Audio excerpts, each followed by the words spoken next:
Ladies and gentlemen, good evening. It's Sunday, and the bracket is out. MVPete Coles, Rich Sutter. We are coming in tonight just to bring you the bracket. A rare Sunday live event out of In the Zone here, and we are absolutely pumped up. The bracket's out, and we are here ready to break it down, give you exactly what we thought they did, which way the committee went, why you think they went that way, and then we're going to actually go through tonight on this show, and we're going to have pen in hand, first time through, we're going to do my bracket. Now, before we enter into this venture, full disclaimer, I'm not good at this. I'm not good at this. And a while back, I talked a little bit about why I'm not good at this. I didn't go a whole lot into depth with it about why exactly I'm not good at it. I said for a lot of different variant reasons, people's bracket blow up. One is the unpredictability of what we're doing right here. This is, teams going up against each other that haven't seen each other, teams that are hot, teams that are not, teams that are rising, teams that are dropping. And you have to kind of, make your way through that. And all of these myriad of choices, it really becomes very difficult. One of the reasons that I think some people have a little trouble with their bracket is because they don't have enough information. And one of the reasons I think I struggle with my bracket is because I think I have too much information. My brain is rattling around inside my head right now like a lottery ball cube. I've watched nothing but basketball, as promised, from Thursday on. Nothing but basketball. And my, oh, my, oh, my.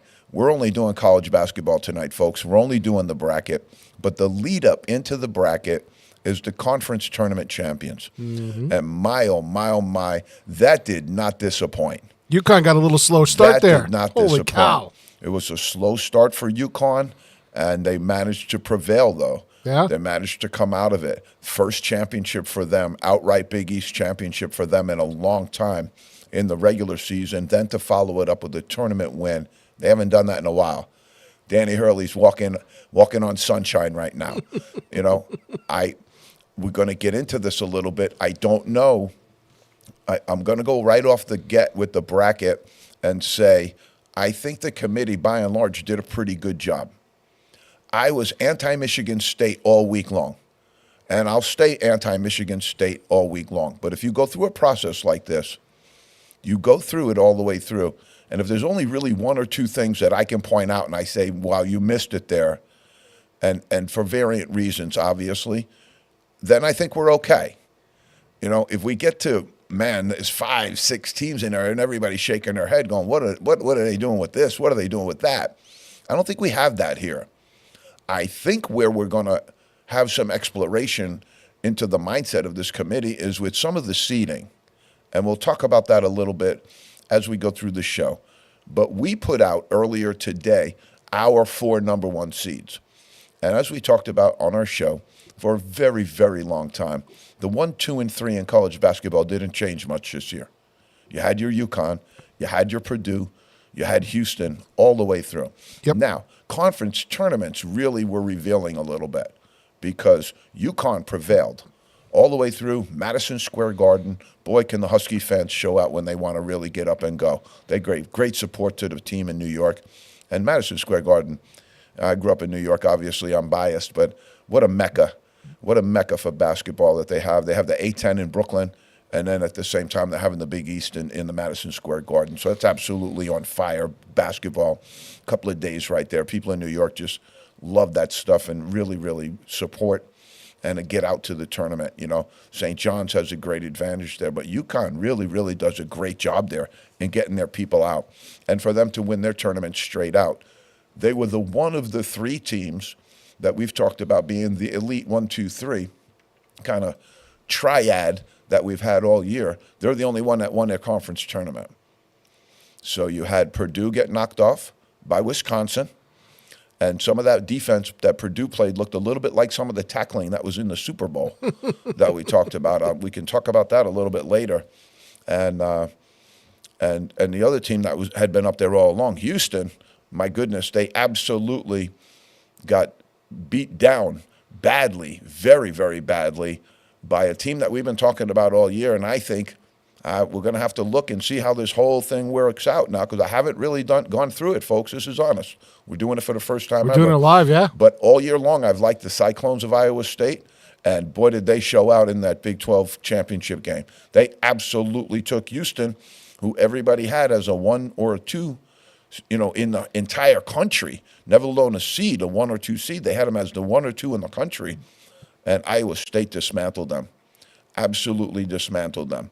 Again, what we talked about with Houston all year long is the offensive side. Jamal Sheed in that game was like 3 for 17 from the floor. They had some guys that really struggled from the floor, and Iowa State can really, really match them physically and plays great defense. I thought on the offensive side of the ball, the reason Iowa State won that game is they're a little bit better. They shot the ball a little bit better. We talked about Houston having that issue all year long. That's kind of where it went. Okay. I love some of the teams you gave love to in your top 25 all season, or some that just came in recently, were a surprise to the people on the studio set for CBS. Oh, like McNeese State coming out of nowhere. Oh, this is a great team, but like, okay. None of your top 25s gave them any love all season long. We put them in. Yeah. We put them in. And Will Wade is being, you know, as we talk about carousel, we'll talk about that probably Thursday in greater detail. But the carousel spinning wild as it is right now, Will Wade's name is being mentioned very, very prominently for a lot of the jobs that are out there right now. And the job that he's done at McNeese is nothing short of a miracle. 30 wins is 30 wins. I want you to think about that. Yeah. 30 wins. That's rare. There's not a lot of teams in the country ever that have done that. And so we're going to watch this team also. When you watch them in the bracket, I think they got an okay game too, because Wade's been at high level. He's coached at a high level. He coached LSU. He's been in the NCAA tournament. He beat my St. Bonaventure Bonnies. And he's a coach that's proven. And so McNeese gets up against somebody. They have absolutely nothing to lose, and they can provide a big, big challenge for somebody going forward. I guarantee you that. I think you're going to see some of the things that we talked about here. There's some really, just at the very brief look that I took at this whole thing, when I looked at the bracket very quickly before I came over, I was looking on my phone, which I find a little difficult. I prefer to look at it at the whole on a piece of paper. But when I looked on my phone a little bit, I looked at some of the first-round matchups, and wow, there are some first-round matchups here that are absolutely doozies. There are some 9-8 games here that are going to keep people up all night trying to figure it out. And as I said, full disclaimer, we really don't know. We really don't know. All I can tell you is I have watched a lot of games this year. I'll have a pretty decent feel for some of this stuff, but we don't really know. Now, all right, shall we start with the play-in games? We can go right to the play-in games. All right, let's take a look. They're on your screen. All right, again, this is something I don't get and I don't like. Okay. All right. There's not much about this tournament I don't like, but more and more, they're always creeping. They're always trying to do something, that, oh, look, we got a this and a that. You didn't need it. It wasn't broken. You shouldn't have tried to fix it. This is what they did to try and fix it. Now we got all of this play-in game where now these teams will play games, and they'll go and they'll match up, and the winners then get to actually go into what is regarded as the NCAA tournament. They'll then be regarded as one of the 68 teams and go on. Now, obviously, they've made the NCAA tournament, but this is, and we're going to talk about this a little bit again, powers of math destruction, the destruction of the math that they bring into this. These play-in games that you're looking at right here on the screen, folks, you're looking at 2, 4, 6, 8, okay? All that does is stretch out and allow them to bring in more Power 5 teams that haven't had good years. That's all that does. So some of these teams, you're looking at Wagner, you're looking at Howard, they both won their conference championship. They both finished and won their conference title. Wagner out of the clear blue sky. I would say they might have finished 4th, 5th, somewhere in their conference. Now you got Howard. They came out. They had a great game yesterday. I got to watch the end of that game. They had a great game, okay? Now, I can understand those two teams playing each other. But now move over to the next bracket where you look, and it's Colorado State and Virginia. Now, both of those teams, I think, are pretty good teams. They play at a high level of basketball. Now, why you would tell me that Colorado State isn't playing Wagner and Virginia isn't playing Howard, I really couldn't possibly explain that to you. In a tournament bracket setting, if you want to go through all those 8 teams, okay, then you should be ranking them 1 through 8. And there's no way to tell me that Colorado State and Virginia came up matched up next to each other. Because you're going to look at the next bracket, Grambling and Montana State. They're on the same level as Howard and Wagner. They are the lowest of Division I rankings-wise. They're way, way down. If you look at Grambling, they had a great year. Again, another team, we love March Madness, another team that came up and really, really rose like a phoenix in the ashes and then came out and took the bid. Love it. Montana State's been very, very consistent in their league. But again, they've been in it now a couple of times in a row. They've been in the NCAA tournament, I believe, 4 times in a row. Do they belong in a playoff game? Why do they have to come to a playoff game? Who decided that? Also, why is there no play-in game for the East? Only region that doesn't have a play-in game is the East region. Right. And now go one more step over, and you're looking at Colorado and Boise State. So if you look at the 2 bracket and you look at the 4 bracket there, they're both loaded with really, really good teams. And all of those teams would be considered 1, 2, 3, and 4 in that formula. And Howard, Wagner, Grambling, and Montana State, if you went in reverse, maybe would be 5, 6, 7, and 8 for sure. they shouldn't be playing each other. And again, I don't want to belabor the point, but I don't think this thing helps the NCAA tournament at all. Get to 68 teams, make the tough choices, let's get to business. But again, you start with this stuff, it's just to create more television games. Oh, yeah. More money. Go ahead, Pete. Go ahead, Pete. You know it's there. You know what it's all about, folks. It's all about these playing games and all this other stuff. It's all about the money. They want to just cash those checks. They want to get everybody fired up about it. But absolutely, I think, Wagner and Howard, under the present rules, are automatic qualifiers. You're right. They have no business being in this playing game. Now, if you tell me you want to make Michigan State play in this game, I'd be 100% for that, because I think they have no business being in the tournament at all, let alone a 9 seed or whatever seed they gave them. They have no business being in this tournament at all. And if you tell me that they don't belong in this group right here over Virginia, Colorado State, and some of the other teams that are in there, Boise State, Colorado, they all had really, really good years. At one time, Colorado was close to undefeated. They were one of our undefeated teams. So this is the stuff that gets to you, and so if we go through it, all right, we're going to pick teams there, all right? I'm going to take Wagner over Howard. Okay. All right? They're playing pretty good basketball right now. They had a good run. I think that's a fairly even game, and it is good. One of them will get to advance, but it's a fairly even game. This next game right here is a play-in game. Are you kidding me? This is like an 8-9 game. These are two really, really good teams. Well, notice that they're playing for the 10 seed, right? which makes no sense to me. I have zero understanding of this. This is what kind of irks me about the tournament, and I really don't. Why aren't these all 16 playing for 16 seeds? And to be honest with you, Pete, nobody really wants to look at this until you're ready to go full 68. Here's my bracket. Everybody goes. Now you got all of this stuff going on before even the first round actually takes place, and it's just no good. I don't like it. But if I got to pick one, Colorado State and Virginia, man, I don't know. That's a really, really tough one to pick. I'm going to go with the Colorado State Rams there. I know Virginia's pretty good, but they haven't had a great year. They haven't had a great year, and they're listing them as a 10 seed somehow in this whole thing, in this menagerie. They're both 10 seeds. Yeah, why are they playing for the 10 seed game? You know what I mean? Like, I thought the whole point of the playing game was to play for the 16th seed, right? And now they changed it up this year. And so you have 4 16s, right? You would think that these would become your 4 16s. Yeah, right. It doesn't work. I'm with you, Pete. Mind-boggling. Makes no sense. All right, so we got Grambling and Montana State. I'm going to go I think that's a pretty easy one. Montana State. Which that is a 16. That's going to be a game where they can win that game and get going. And then on the other side, Colorado and Boise State, another, just like Colorado State and Virginia. That's like a 10 set. It's one of those good games. That's like a 10-7. I'm going to pick Colorado there, though. I've liked Colorado all year long. I've seen them a little bit. They have some guys on their team that are talking about being high-level pros.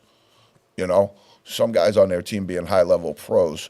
They have a couple of guys on their team that'll be on our in the zone draft board. So watch out for Colorado. I think that some of these teams right here that you're looking at, if the NCAA selection committee really wanted them in, they shouldn't be in playing games. Right. They shouldn't be in playing games, and especially if they're automatic qualifiers.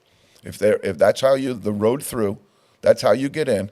Because is the NCAA selection committee going to tell me that when Wagner has a great year, they're putting him in? Because I don't see High Point here. Right. I don't see Indiana State here, and so I get the whole thing, but when you're putting Michigan State in with all the losses they have, we're going to talk about that just a little bit later, but man, they got a bunch of losses. Okay, so where do we go next, Pete? Let's go to East, top half of the bracket. Okay. So the top 8. The first 8 games in the top left-hand corner of the East. Yep. So I see we got UConn and Stetson.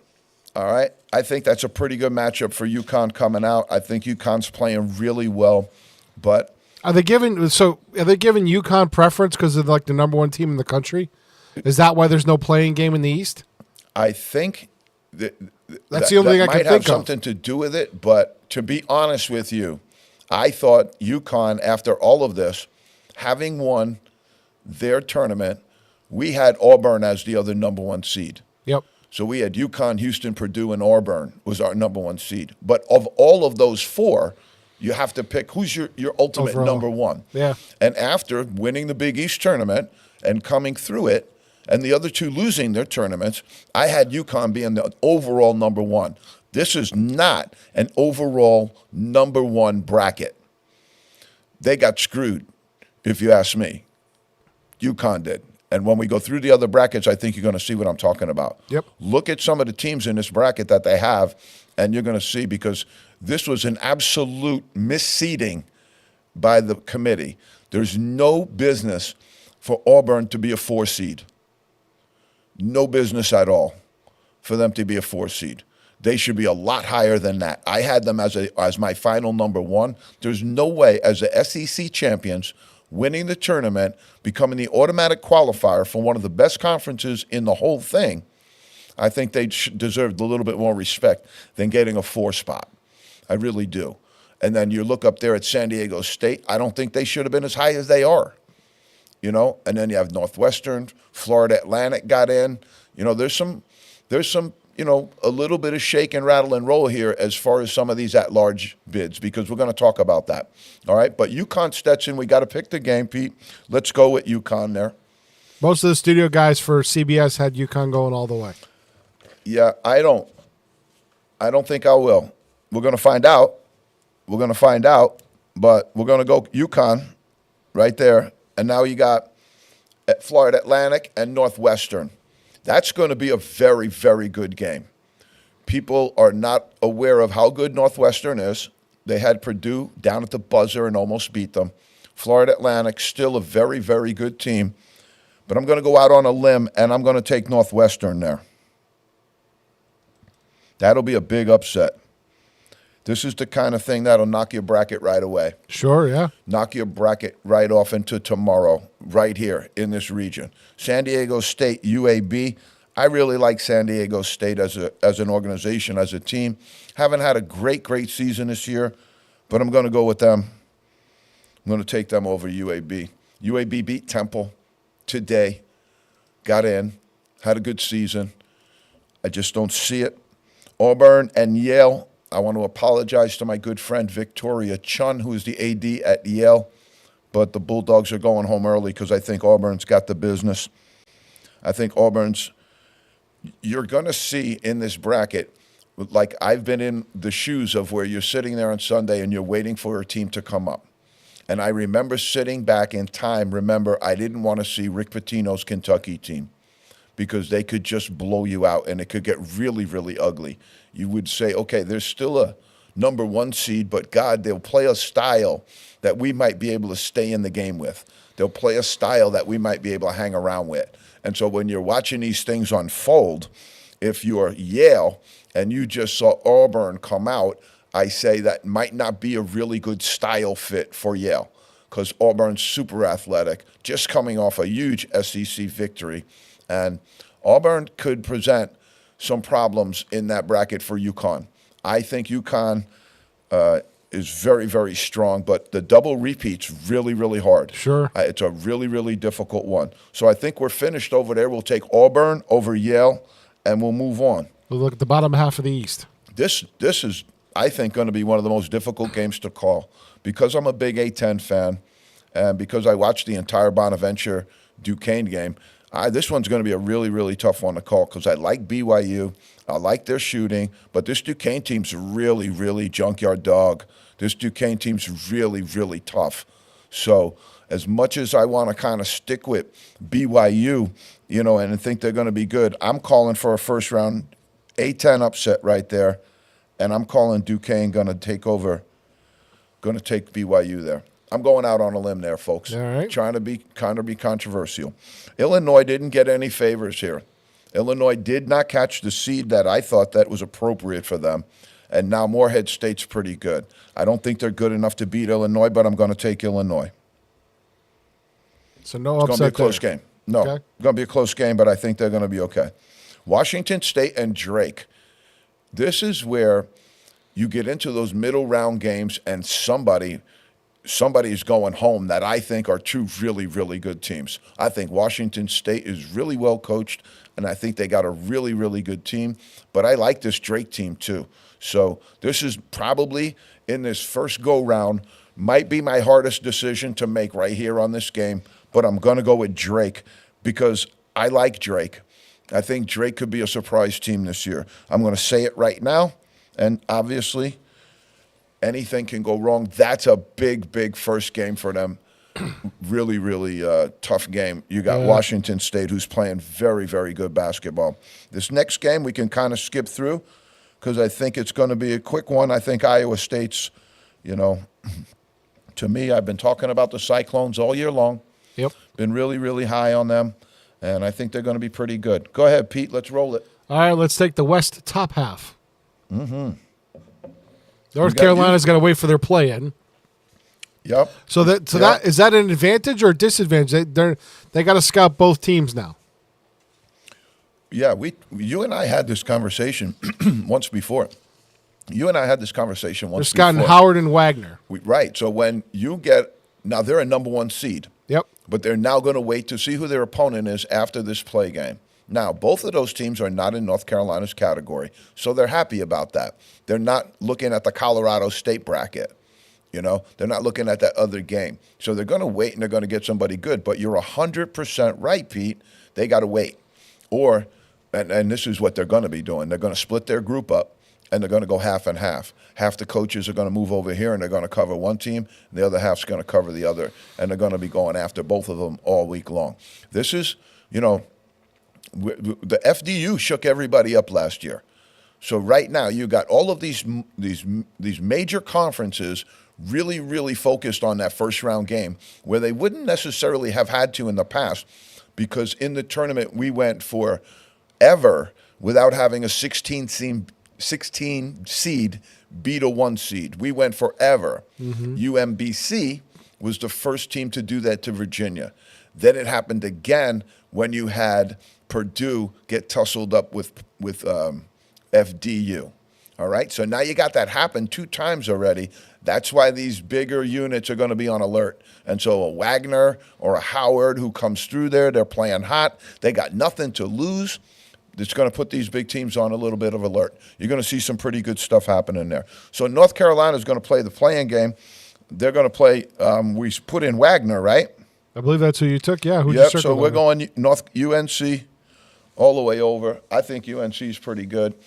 They could get nicked up in the wrong environment here, but I think they're going to go. So Mississippi State, Michigan State right here. I've been down on Michigan State. I'm going to back it up. I like Mississippi State. They are really, really athletic. They looked good in their tournament the other day. I thought they played very, very well. They have a couple of guys on that unit that we're going to be looking at are in the zone draft board as well because they have some athletic players and they really, really play with a good intensity. I like the way they went at it. All right, so now we're at St. Mary's and Grand Canyon.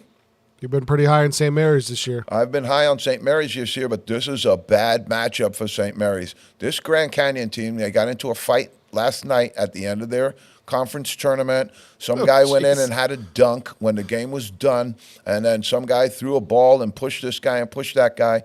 Almost had a bunch of technicals assessed, but they do play with a certain chip on their shoulder. Sure. And St. Mary's has a bunch of guys that are very skilled and play, a more of a European game. So if Grand Canyon gets into them, I think that could be an upset in the first round, but I'm not calling it. So Grand Canyon plays gritty and St. Mary's plays finesse. Yeah. Well, St. Mary's has some guys that are tough. They got a couple of Australian players that play really, really tough. But their style is generally more of a European style where they're going to spread the floor, shoot a lot of threes, and if they shoot really well, you're in trouble. If they don't shoot really well, they're in trouble. So I think that Grand Canyon game, I wouldn't be surprised to see a lot of people pick them, but St. Mary's is very good and very well coached. I think they'll survive it, but, man, that ain't a good opener. All right, again, Alabama, College of Charleston. College of Charleston is very good, had an extremely good year. Alabama, this is not a good draw for them. They're in a little bit of a tough spot here. I'm going to go with Alabama because I want to see them play St. Mary's, but my goodness, that's no love. There's no guarantee, right? That's no love right there. These lower level conferences are good basketball. These lower level conferences play good basketball. All right, let's look at the bottom half of the West. Okay, beautiful. Pete, you're doing a great job tonight, man. This is on the live, ready to go, and this was just pulled out of our hat, folks. So Came in and did a lot of prep at 6 o'clock. Pete was here early in the morning. I just rolled out of the tavern after celebrating St. Patrick's Day with my wife. Okay, this is a tough one right here. Clemson and New Mexico. I haven't really been that high on Clemson all year, although I think in the tournament they could get hot because they could shoot well. But I think they're going out in the first round here. I'm going to go with New Mexico right here. Wow, that's a big upset. This is Richard Pitino Jr.'s team, New Mexico. Yep. And I like them. All right, this is another one of those things that I talk about that might not be a stylistic matchup that goes and bodes well for an upset. We talked about Yale getting stuck with Auburn. That's not a good matchup. Colgate, kind of hoping for a team that's not quite as athletic and going to push the floor up and down as this. Baylor is exactly what they didn't want to see in that regard. I think it's going to be a tough one for them. I'm going to push up Baylor, although Coach Langle does a great job. Really does a great job there. I know that the Baylor guys aren't going to sleep on this one. And I don't think Colgate, I'm going to pick it up a little bit closer to me. No, they got a 14 seed this year. They've moved up, usually a 16, bounce up to 15. They got a 14 seed this year, and I guess so. All right, so now you got Dayton and Nevada. I don't know what's happened to this Dayton team. I watched them in the Atlantic 10. They got bounced out. I was a little surprised that the committee picked them, and then I was really, really surprised that they gave them the seed that they did, number 7. I'm really, really surprised at that. But I have to go out and offer mea culpa to my good friend Jim Engelhart down in Washington, D.C., who told me the A-10 will not be a one-term bid. This will not be a one-term bid this year. They will get multiple bids. I told him he was crazy. I lost some Miller Lights, and most likely they'll be paid during reunion of this year at the alma mater, St. Bonaventure. All right, so I'd gladly take the loss there for the A-10, Dr. E, and so we move on. But I'm taking Nevada there. That's Stevie Alford. They got a good team. That Mountain West Conference is very, very good. Arizona, Long Beach State. Not many people know that much about Long Beach State, but they're pretty good. I don't think this is a great fit for Arizona, but I do think they get by them. So I think Arizona gets by Long Beach State and rolls. Okay, we're cooking this thing. All right, Houston. We're taking a look at the South. Oof. Man, oh man, oh man. Houston and Longwood. Boy, Longwood, you get into the tournament, and they've been in there a couple of times just recently after coming up from Division II. Great job by Longwood. Great job by their coaching staff, but you're going home soon, Longwood. Houston Cougars are tough. They're going to be wounded after that big beatdown they caught on national television to Iowa State, and unfortunately, they're going to take it out on you, Longwood. All right, so now we go with Nebraska and Texas A&M. Another game that I'm really, really, you got to flip a coin here. 8-9, yeah. Nebraska, Texas A&M. Both teams, I thought Nebraska solidly in. I didn't really have Texas A&M in. I thought they were a little bit of a surprise team. I thought Providence might have had a better resume than them. But right now, Nebraska, Texas A&M. I'm going to go with the mayor, and I'm going to go with Hoiberg, Nebraska. I'm going to call Nebraska there, Pete. All right, Wisconsin and James Madison. 5 versus 12. This is a little bit better matchup than you think. I watched this James Madison team. They're well coached. Wisconsin wound up going all the way through and getting through the Big Ten tournament, but I'm taking James Madison in this game, and I'll tell you why. First game of the year, they dismantled Michigan State. They handled Michigan State. I think they can play with a big team, a Big Ten team, and right now they got a big kid inside that's pretty tough. So we're going to go with James Madison here. A little bit of an upset Central. We'll rock the boat there for sure. All right, now we're up to Duke and Vermont, right? Okay, Yep. So I think this is again, stylistically, John Becker been in the tournament so many times with Vermont, a standard up there that's an unbelievable standard that he has set. A really, really great job by that coach, their program, everything about it. And then you come out, and after being in the tournament 4 times, you get matched up with Duke. I don't know. That's a tough one. Tough one to swallow there for the Catamounts, but I think Duke beats them. This is a big, big game right here. This next bracket. You're gonna see some very good games in this bracket if you go with because we're done in that one, Pete. Yep. Let me just hold on one second. I screwed up a little bit, so let me just fix that. Okay. We can go to the top half of that. I just got to grab the bottom. All right. I got Texas Tech and NC State next. As you can see, I didn't grab it in the right spot. So all right. So I'll work on fixing that. You start talking. I'll go through verbally. This is one of those games, folks. I don't know. Texas Tech, NC State. Texas Tech's had a very good year. They're a very, very good team. They're coming up against maybe the hottest team in the entire country. Not many teams can do what this NC State team has done and win 5 straight games, take the ACC title, and I believe they knocked off Duke and North Carolina on their way to that championship. So they're a really, really hot team right now. That's a really, really tough pick. I'm going to go with NC State just because they're hot and they're playing at a high level. I like them. I think Texas Tech's kind of fallen. You got Kentucky and Oakland. This is no picnic for Calipari. All right, I think they're going to survive, but it's no picnic. Kentucky survives there, though. Okay? Now you got to go back to one of those play-in games, right?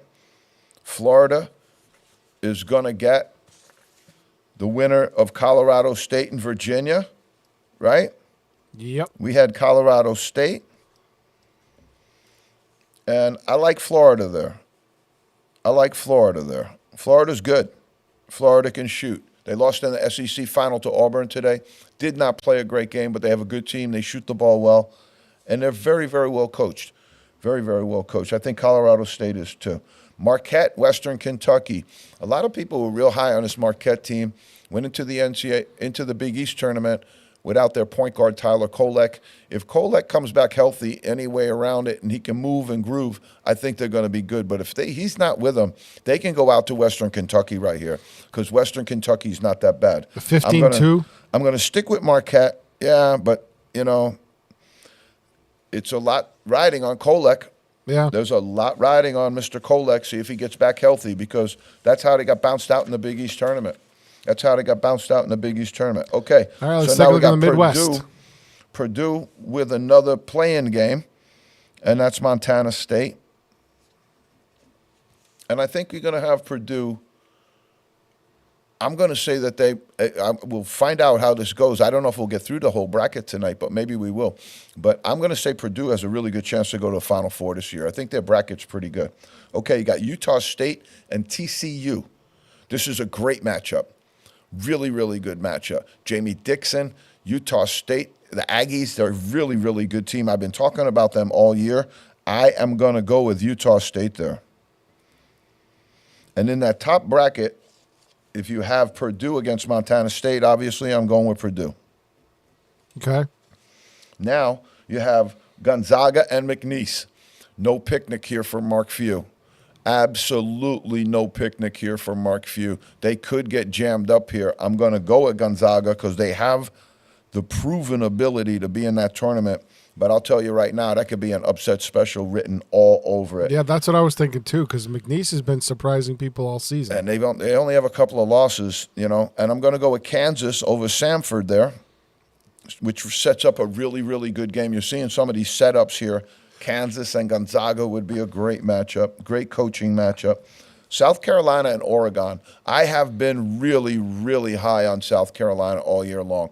I think they got a little bit of the heart of a junkyard dog. I like them a lot. But boy, did they get the rubber hose from the search committee. I thought they were a really, really solid team.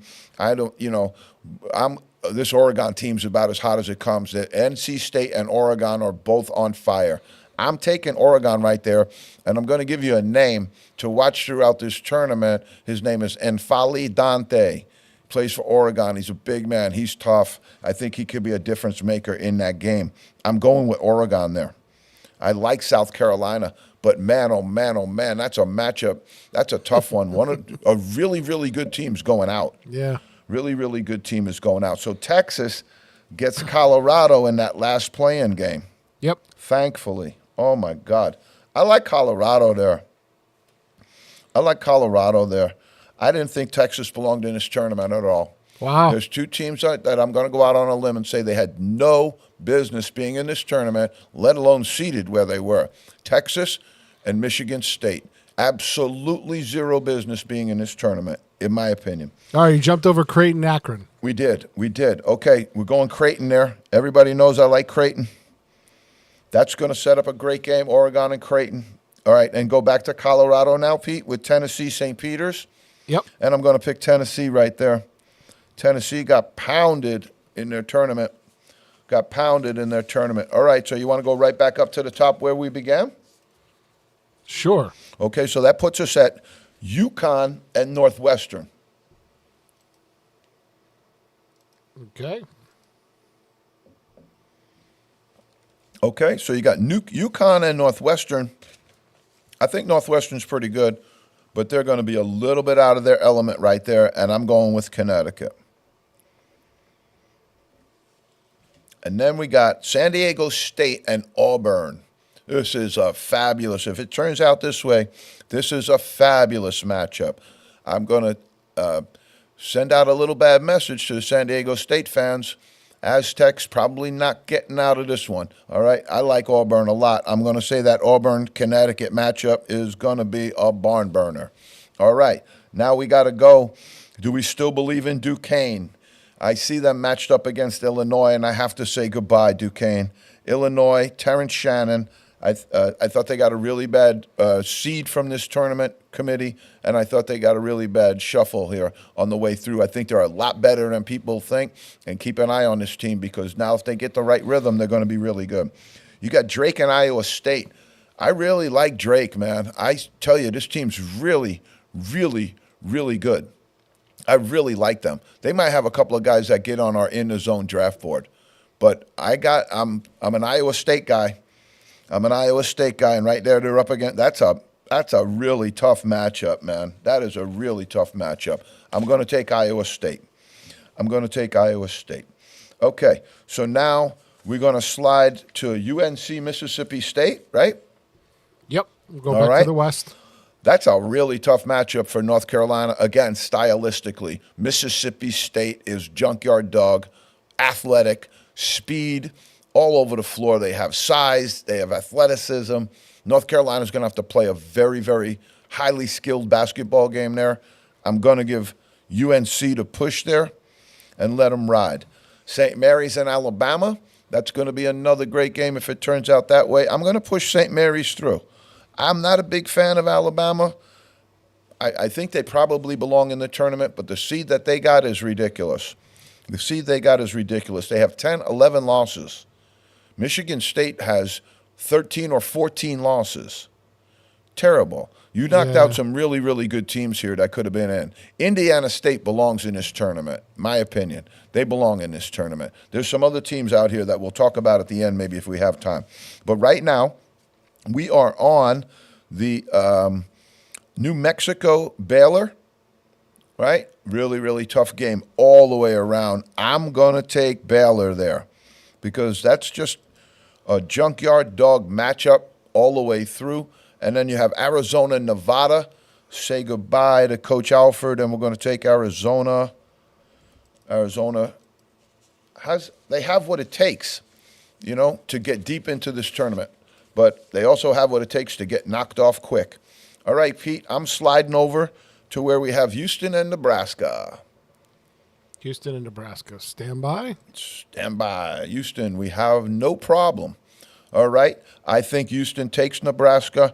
I think Houston, they probably would want to see Nebraska more than they want to see Texas A&M. And so I'm going to go with Houston there. I like Houston. I think they're going to recalibrate after that Iowa State loss, but you never know. Now you got James Madison and Duke. Boy, that's going to be a tough one. I'm going to ride the Dukies, though. I think John Shire can maybe get them together. NC State and Kentucky. This is no push for Kentucky, but we're going to ride Kentucky. All right, Florida and Marquette. This is a tough game to pick. I don't know which way to go, but I'm picking Florida there because they're in their Southeast Conference, and they're better than people think. And I'm not sure about Kolek.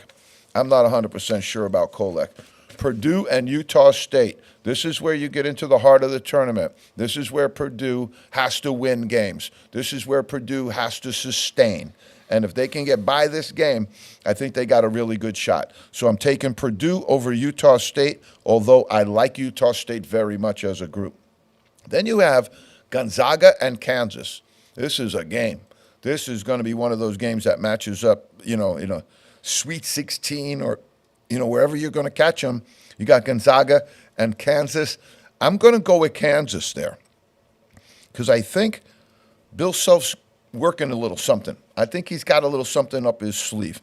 Oregon and Creighton, going to be another really, really good game. But I like this Creighton team. I've said that all along. But if they don't shoot well, Oregon will beat them. Oregon's got a lot of athletes inside. They better come packed and ready to go. Colorado, Tennessee, going to be a very, very good game, but we're going to take Tennessee there. All right, we're shaping this out, Pete. I think we're going to get through it, folks. I think we're going to make it all the way through. Okay, so now you have Connecticut and Auburn. And you have a really, really tough game there. That's a place where you might see Connecticut get bumped up. And I'm going to call it right now. I'm going to take Auburn in that game. Wow. Yep. That's where the Huskies are going to meet it. That's where they're going to go. That's where they're going to find the yellow snow. The Huskies go.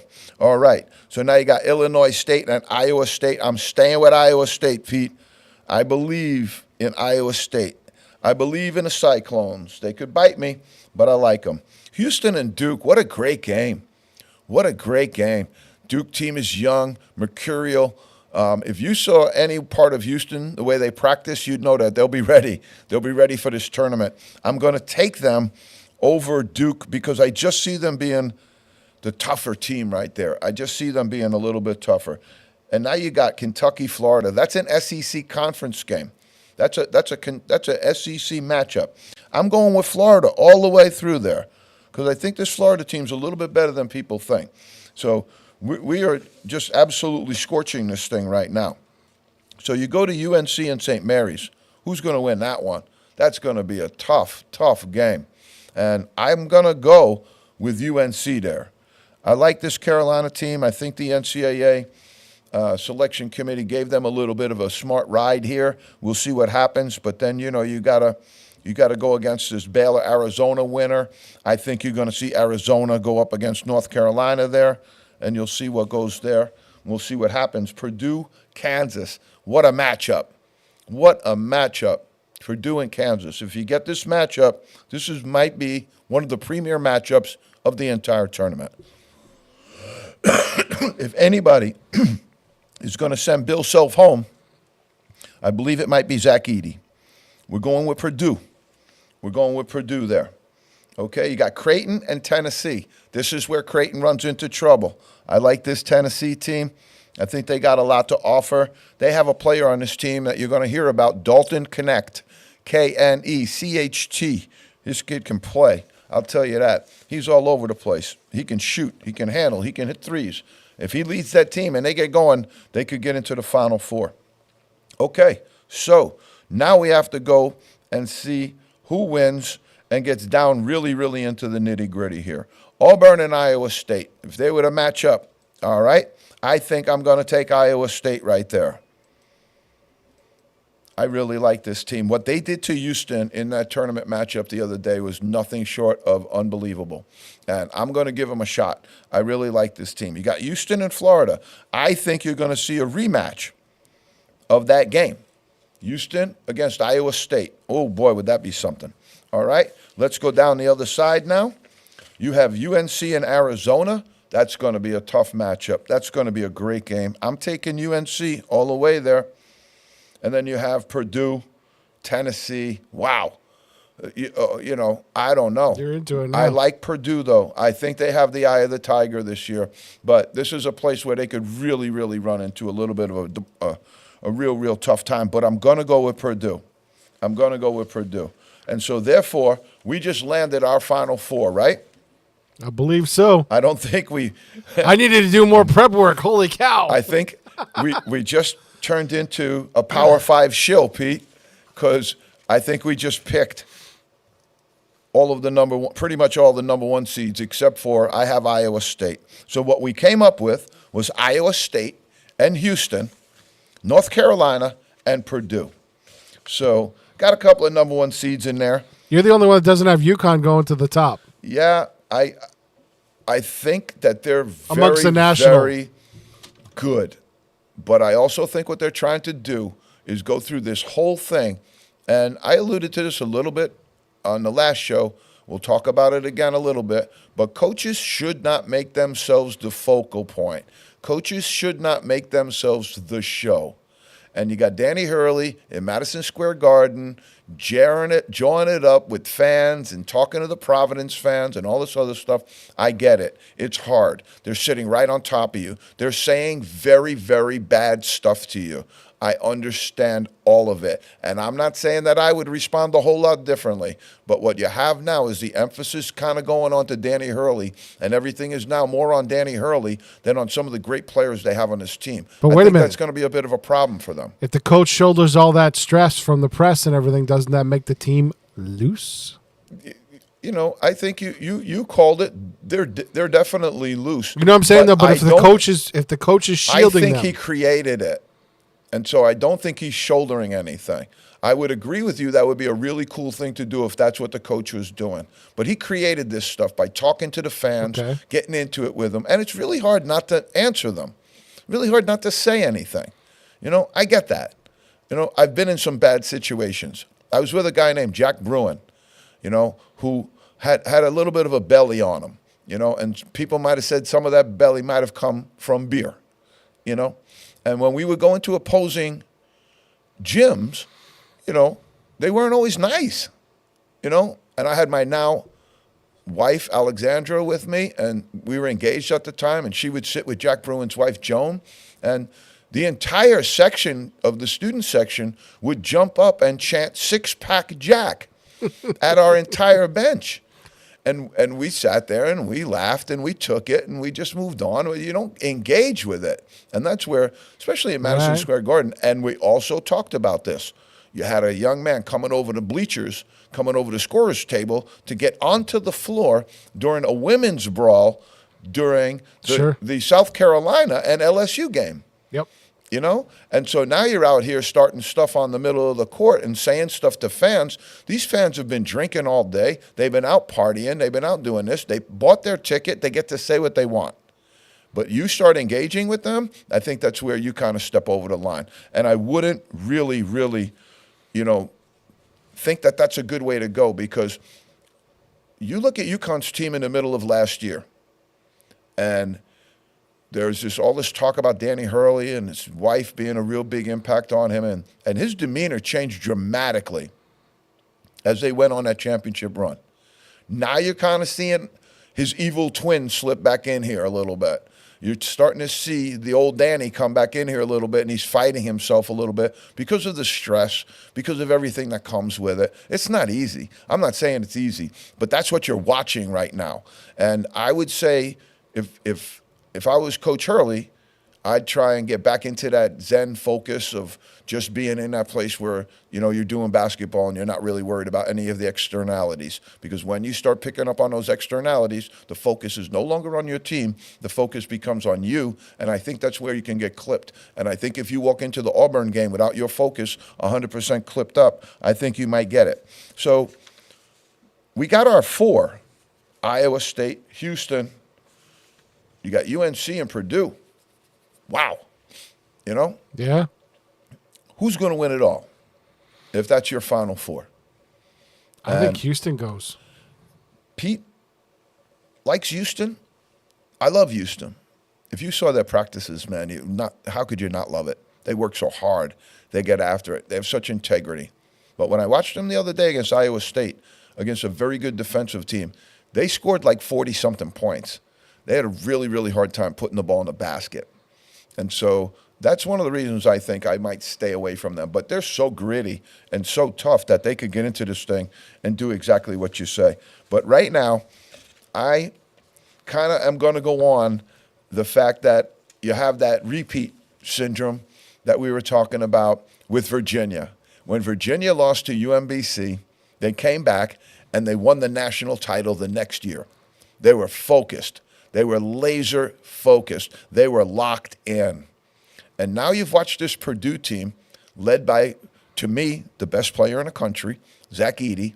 And now they're going to get into this whole thing, and there's a lot of scope on them. There's a lot of pressure on them. But I think this team's kind of responded to that pressure and had the eye of the tiger all year long. And so I'm picking Purdue to win it all. All right. And I want to, say that it's a little bit of a sentimental choice there because of what happened to them the following year. But I also know, as a coach, as a person who's been in this game a really long time, recalibration does count. Refocused teams do matter.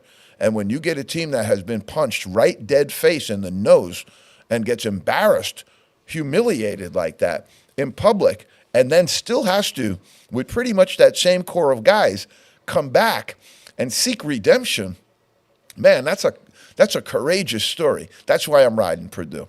I think it's courageous what they did. They could fold up and go home and just say, yeah, we were number one in the country for a long time. No, I think they're focused.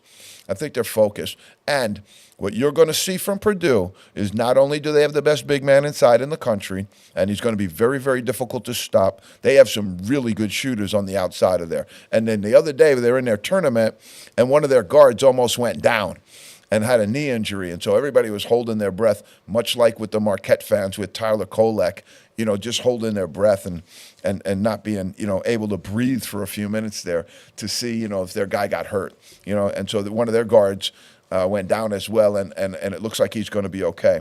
But that will matter with Marquette, with Tyler Kolek. That will matter with some of these teams. If you lose one of your key component players at this moment right now, that makes you wounded. That makes you vulnerable. Mm-hmm. And in the NCAA tournament, wounded and vulnerable often leads to upset. Okay, so there's some teams that, were a little bit of a surprise to me that got in. I thought Dayton, they were 24-7, and Dayton had some good wins. This is what got Dayton in. Dayton had beaten St. John's earlier in the year. Dayton had beaten a couple of other pretty good, highly ranked teams in the year. When they got to the Atlantic 10, they really struggled, and I thought that was going to be their downfall, But again, they're a team with some of these other teams that were 17-11, home and away. They had 17 home games, and they were only away 11 games, and so that's a huge, huge advantage. I'm a little surprised, that TCU, I just think that when it gets down to it, it's really, really, you're really slicing fruit almost. You can go one way. Splitting hairs, yeah. You're splitting hairs 100%. That's exactly what I was trying to say till my brain froze up inside my head. But, you're just splitting hairs. You're just saying. So I think overall, the committee did a pretty good job. Michigan State is an absolute no for me. I didn't think St. John's belonged in. I thought Seton Hall, Providence, maybe. But some of those big conferences, as we talked about, as we alluded to earlier in the year, Pete, they ate themselves. They carnivored themselves. The ACC got clipped because they got eaten all year long by their own people. The Big East got really clipped because all year long they've been getting eaten by their own people. And you see it all the way along. And when I look at some of these conference arrangements right now, some of what transpired was NC State comes out of nowhere, wins 5 games in a row. They catch a bid that they weren't supposed to catch. And now you have some other teams in there that also caught some bids they weren't supposed to catch. When you look at Drake and Indiana State in the final of that tournament, I think both of those teams should have gotten in. Indiana State certainly had the numbers numerically, certainly had the net, certainly had all the stuff. So I think that's one of the teams that certainly I think belonged in, over Michigan State for sure. And Michigan State winding up with the seed that they wound up with, I really, really didn't get it. But most of the teams we thought, as we went into it last night, when we really came down to it, you had most of your automatic qualifiers were in. So your 32 teams were in. You could put them in. And at that same moment as well, you could also detail and look into who's only getting one bid. This is definitely a Right. one-bid league. This is a one-bid league. Put the A10 down as a question because I personally, as of last night, midnight, I didn't think the A10 was going to get more than one. I really didn't think they did because Dayton wound up finishing third in the league. They didn't even finish over Loyola Chicago. They didn't finish over Richmond in the league. And so I understand that when you have Duquesne comes out of nowhere and steals the bid like some of the others have done when they come out of the bleachers, so to speak, Yep. and get that bid, that impacts the rest of the field, so to speak. That impacts everybody else. Dayton, I thought their resume was okay, but some of these other teams I just, I would give the committee an A minus, really. As much as I like to be critical, as much as I don't like what they use, the algorithms and stuff like that, I think they came up with a pretty complete field. I think they did a pretty good job as far as finding the teams that are in the conferences that weren't automatic qualifiers, that didn't make it over the top, and then making those really, really hard choices. Some of the hard choices, St. John's was probably a tough choice for the committee. Seton Hall. I don't think they're in here. Nope, Are they? I didn't see him anywhere. No, they didn't make it. So, and especially being in that power conference, and then you're going to put in Colorado State, Colorado, that people don't know that much about, but are really, really good teams. And Colorado has a couple of people on there that might be on our draft board, really, really solid players up on the top of their roster. They have a couple of guys that could be there, and so they're in a play-in game. So I think, all in all, people, if you're looking at this as a product, the people should be happy with it because it's going to be a great tournament. And if you look at the Final Four that we have, I think that's not bad. Iowa, Houston, Purdue, and North Carolina. And as we said as a disclaimer up front, anything can go crazy. Absolutely. Anything can go crazy. All right. So there's a bunch of stuff happening on the job front as well, too, in the last 2 minutes. We're just going to conclude with some of that, talk a little bit about that because the carousel has been in full swing. And when we say carousel, that means somebody's on a horse, somebody got off a horse, and now a new person comes on with their ticket, and now they're going to ride on that horse. And so there's been some of that new ticket ride on the horse stuff already. We've had some of those jobs filled. We talked about Tim Kraft taking Western Carolina, but it's also gotten a little bit more fast and furious than that. We talked about Coach Jones taking over at Old Dominion. But DePaul, we had been very, very critical of them. I would give this higher, although it's a retread. It's what we call a retread, and it's instant coffee retread, meaning he just got fired 15 minutes ago. Sure. He just lost his job at Ohio State 15 minutes ago. And the guy that took over for him as the interim wound up going like 6-2 with the team coming down the end, getting the team very hot, and now actually just got signed up for the job. Diebler got the job at Ohio State.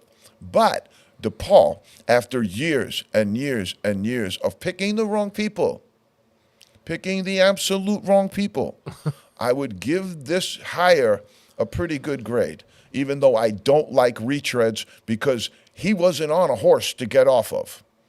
He already got off his horse, and now he went around, bought a new ticket, and now he's getting back on a horse again, and that's what we really don't care for when we see this. He's a very talented coach and has a lot of good future.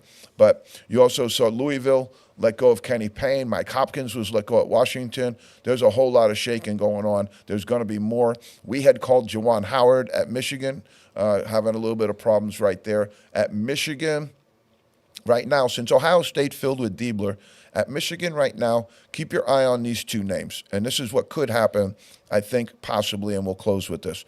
Mick Cronin at UCLA comes to Michigan. He takes the Michigan job.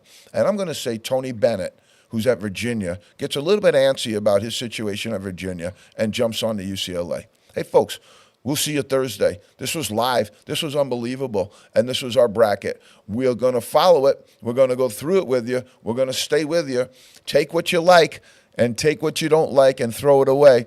But like we said before, We ain't real good at this. So we're hoping this year we are, because this one went on TV and all the others just went in the trash can. So have a great week, folks. We'll see you Thursday with some updates and ready to rock and roll in the tournament.